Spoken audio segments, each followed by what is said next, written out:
Raúl Lacase, que bueno, es especialista, digamos, en estas cuestiones que tienen que ver con los aspectos vinculados a una reforma laboral. ¿Qué tal, Raúl? ¿Cómo está? Buenos días.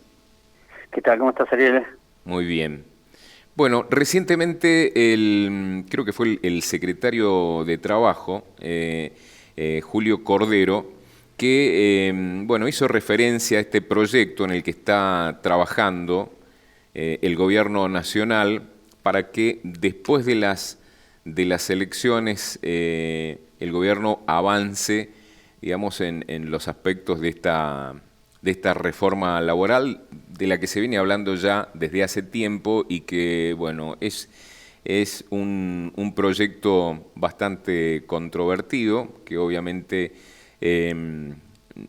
digamos, necesita de mucho diálogo para poder aprobarse, diálogo y negociaciones, sobre todo con algunos sectores, me imagino, sectores como por ejemplo políticos o sindicales. Bueno, ¿qué podría comentarnos cuáles son las aristas más importantes de lo que se está proponiendo o por lo menos en lo que se está trabajando? Sí, sí, es un tema que está en la agenda, digamos, por decirlo de una forma, con vaivenes, pero que está en la agenda desde el inicio un poco de este gobierno. Y yo diría que el tema de la reforma laboral ha sido, digamos, tocado en varios momentos de nuestra historia, ¿no? Uh-huh. Y yo creo que en principio hay un tema, yo diría que hasta con el término reforma, ¿no? Que muchas veces el término reforma se ha trillado tanto que al final cuando escuchamos reforma escuchamos pérdida, ¿no? En vez de reforma. Yo creo que lo mejor sería llamarle esto un poco de modernización o actualización del escenario laboral, porque de alguna forma eso es necesario, teniendo en cuenta que bueno, desde los cambios de modalidades de trabajo, la aplicación de la tecnología, etcétera, obviamente hace por lo menos necesario que se revisen algunas de las modalidades, ¿no? Uh-huh. Y obviamente también los costos asociados a lo laboral, que de alguna forma tienen su impacto. Si miramos el grado de informalidad que tenemos en general, más del 40% de gente que trabaja fuera del registro, por decirlo de alguna forma, es un mensaje. Obviamente hay cosas que revisar para que sea más natural, digamos, que alguien que tiene un emprendimiento, una pyme o una empresa en general vea la posibilidad de contratar el personal que necesita sin necesidad de no regular, digamos, la relación, ¿no? Uh-huh. El gobierno lo ha puesto en el inicio, en su momento, la ley de base, el tema de la necesidad de las reformas, y hoy en día, digamos, dentro del ámbito de lo que llaman el Consejo de Mayo, este grupo de gente vinculada, gente de gobierno, gente de empresa, gente de los gremios, está en la agenda y se está conversando sobre el tema. Y de hecho el comentario que hizo el otro día no solamente el secretario de Trabajo, Cordero, sino también en su momento Sturzenegger, en este coloquio que se hizo en IDEA, también hizo un comentario al respecto, inclusive de alguna manera diciéndole a los empresarios de por qué no habían usado alguna de las herramientas que el gobierno había lanzado, como por ejemplo el tema de discutir dentro de los convenios una manera de cese de trabajo diferente a lo que es las indemnizaciones y demás, y que obviamente esto todavía no ha volado, no ha evolucionado, ¿no? Uh-huh. Y yo creo que claramente, como bien decías, Ariel, esto es una necesidad de diálogo, realmente de tener deseo de negociar, porque negociar es también estar dispuesto a ceder algunas cosas y ganar en algunas otras, ¿no? Pero si no es imposición, y la imposición en general pone a las partes en defensivas y tratan de defender el status quo, a riesgo de tener la sensación de que una reforma podría traerles una pérdida de derechos adquiridos y Claro, una serie de porque cosas. por ahí pasa uno de los escollos principales, que cuando uno habla de esto con sectores, digamos, gremiales o sindicales, y hacen referencia a esto de ceder, que usted mencionaba, lo que uno entiende es que, digamos, todo esto puede tener un trasfondo de ceder derechos, algo que obviamente viene negando en forma sistemática y contundente el gobierno nacional.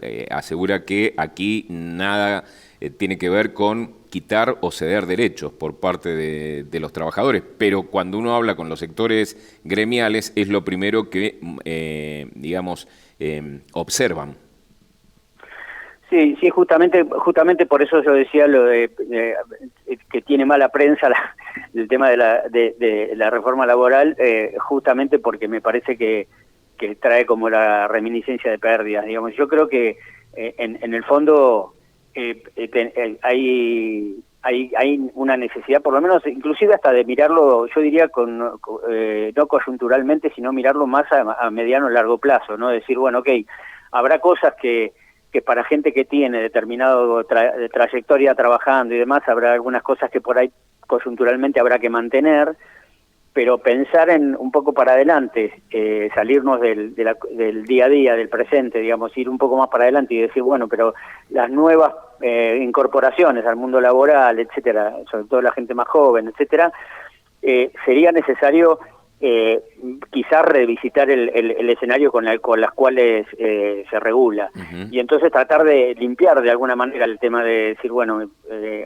acá por ahí hay algunas cosas que ponen en dificultad la negociación porque estamos más pensando en lo que se puede perder en que lo que se puede ganar para adelante. Claro.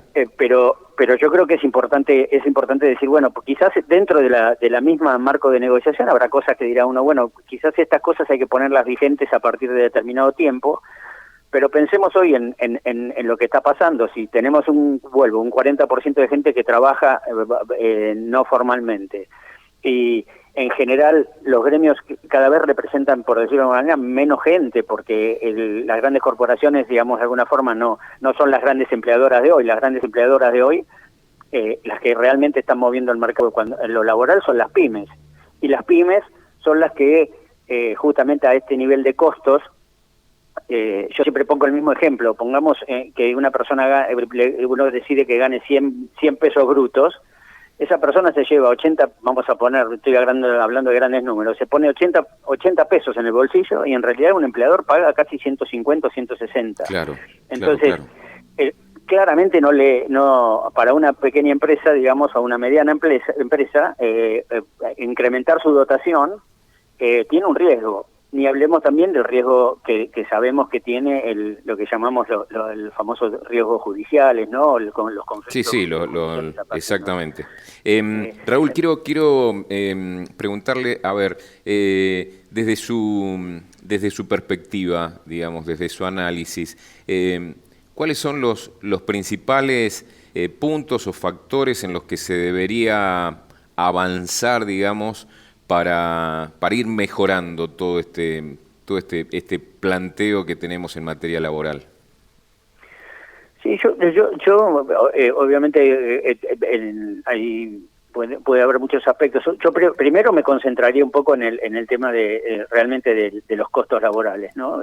Porque creo que de hecho quizás tratando de reducir un poco el impacto que tienen las cargas sobre los costos, medianamente los costos laborales, digo, uno podría quizás crecer en volumen de gente que diga, frente a la posibilidad de tener un riesgo de juicio y demás, si realmente fuera razonable el aporte o la contribución que hay que hacer sobre los salarios y demás, probablemente tendríamos más gente aportando.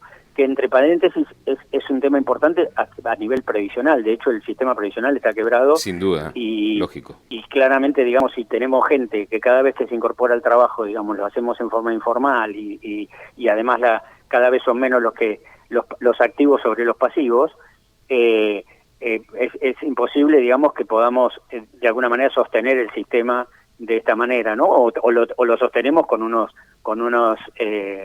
remuneración jubilatoria que claramente no alcanza para nada, Claro. ¿no? Entonces, digo, me parece que hay un tema de trabajar sobre los costos en principio.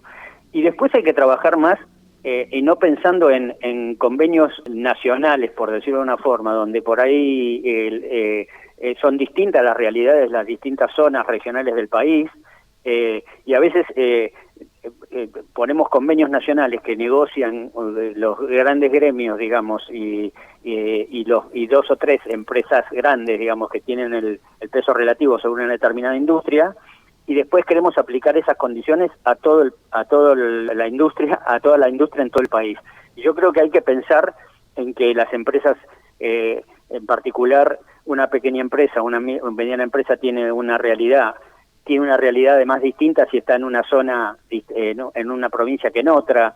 Entonces creo que hay que ir a un nivel de tratar de generar condiciones donde los convenios se discutan más por empresas, por regiones, en vez de plantearlo como convenios nacionales, ¿no? Pero creo que hay que abrir un poco ese juego a la negociación de las partes que están involucradas en lo laboral, pensando mucho más en segmentar que en generar condiciones que al final no son aplicables y terminan generando esto de la informalidad, ¿no? Entonces creo que ese es un tema. Creo que hay cosas que nos han pasado también. Te digo que a veces las leyes van atrás de lo que nos pasa, no los comportamientos, y mucho más después de la pandemia. Hay mucho más el trabajo remoto, una serie de cosas que ha aportado la tecnología y la modalidad de trabajo que hoy están implementadas, pero de pronto no están bien reguladas. Entonces hay riesgos, digamos, o los empleadores asumen riesgos de tener conflictos porque no tienen por ahí el aporte, la base regulatoria correspondiente. Entonces me parece que hay que mirar las condiciones, digamos, de trabajo de las distintas industrias y pensar más en trabajar en convenios que representen, digamos, a las regiones y a las industrias según las dimensiones también de las empresas y demás, ¿no? De todas maneras, hay que ser también claro en el sentido de que uno advierte claramente de que hay un interés supremo de los sectores sindicales de no perder poder y no perder caja, sobre todo, porque cuando pierden caja pierden poder, y hay aspectos que de alguna forma, atentan, por llamarlo de alguna manera, contra la recaudación de los sindicatos, que también están plasmados en el tema de la reforma, con el tema de los aportes sindicales y todo lo demás, a lo que los sindicatos no quieren ceder, lógicamente. Y ahí uno ve claramente también la mezquindad de los sectores sindicales que anteponen sus intereses muchas veces digamos, al interés del conjunto. Sí, lo paradójico acá es que no queriendo perder eso, finalmente lo pierden justamente por esto que digo, ¿no? Porque finalmente las empresas que dan empleo no tratan de darlo de una manera tal que no se registra, con lo cual eso no se aporta, claramente los sindicatos no aportan, no se les aporta, mejor dicho. Y por otro lado, digamos, las grandes empresas, por decirlo de alguna forma, tienen hoy, de alguna forma, al avanzar la tecnología y una serie de cosas, quizás menos todavía oferta laboral para la gente que los sindicatos representan. Entonces, digo, por ahí posicionados en esa situación de no perder lo que tengo, en realidad están de a poco reduciendo ese nivel de aporte justamente por no ponerse a conversar con un poco más la cabeza abierta respecto a cómo hacemos para justamente que haya más inversiones, que generemos más empleo, que le demos la posibilidad a las pymes de tener un menor costo laboral para que puedan incorporar la gente que hoy tienen bajo el radar, digamos, dentro del marco laboral, para que justamente esos aportes sean visibles y entonces, de alguna manera también los gremios puedan no perder masa crítica, digamos, como están perdiendo hoy, ¿no? Entonces, yo creo que por ahí es una mirada, como decís, media mezquina en muchos casos, pero que en definitiva si uno dijera, bueno, pero con esa mirada están ganando, por decir algo, no, pero claramente en realidad yo creo que de a poco están perdiendo. Entonces creo que lo que tendrían que mirar es, bueno, cómo generamos condiciones donde de alguna forma, si queremos representar más gente, tenemos que de alguna manera cambiar un poco los formatos, digamos, con los cuales hoy se hacen aportes. Están las discusiones sobre las obras sociales, que también tienen todo un tema, las obras sociales gremiales y las obras sociales que no lo son, y de alguna manera ha ido ganando terreno los servicios médicos diferentes, digamos, y yo creo que ahí también, por a veces no ayornarse, van perdiendo también la famosa caja, ¿no? Entonces, digo, quizás hay que pensar un poquito más estratégicamente y decir, bueno, ¿me quedo defendiendo algo que de alguna manera se va reduciendo, o trato de salirme de la caja y pensar en cómo generamos condiciones que me permitan tener más participación, ¿no? Sin duda, muy bien. Raúl, le agradecemos el contacto, ha sido muy amable. Bueno, un placer, ayer, gracias. Muchas gracias, buenos días.